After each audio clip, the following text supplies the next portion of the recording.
জয় মা, সবার মঙ্গল করো, সবাইকে ভালো রেখো। তো কাল ছিল শুভ অক্ষয় তৃতীয়া।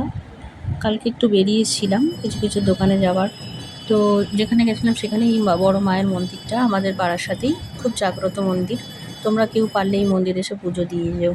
তার পাশেই ছিল যেই দোকানে আমরা গেছিলাম, মা আর আমি, আমাদের ইনভাইট করেছিল অক্ষয় তৃতীয়া উপলক্ষে।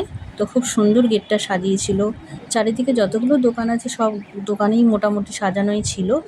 তো তারপর ওখান থেকে চলে গেলাম আরও একটা দোকান, সেই দোকানটা হচ্ছে দাস অ্যান্ড সন্স জুয়েলার্স। তোমরা অনেকেই হয়তো নাম শুনে থাকবে।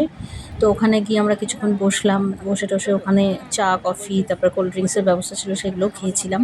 খাওয়ার পরে তো ওখানে সেদিন সেরকম কিছু কেনার ছিল না, জাস্ট ঘুরতে গেছিলাম। আর ওরা যেহেতু ইনভাইট করেছিল প্যাকেট দিল। তো তারপরে ওখান থেকে ঘুরে সমস্ত কিছু গিফট নিয়ে তো ভীষণই আনন্দ হয়েছিল। বাড়ি চলে এলাম, বাড়ি এসে এবার গিফট খোলার পালা। একটা ব্যাগে যে দোকানটা গেছিলাম সেটাতে দিয়েছিল কাপ সেট আর কোল্ড ড্রিঙ্কস, আর আরেকটা ব্যাগে ছিল হচ্ছে লাড্ডুর প্যাকেট আর হচ্ছে 4টে বোতল। দারুণ লেগেছে গিফটগুলো। তোমাদের কেমন লাগলো জানিও।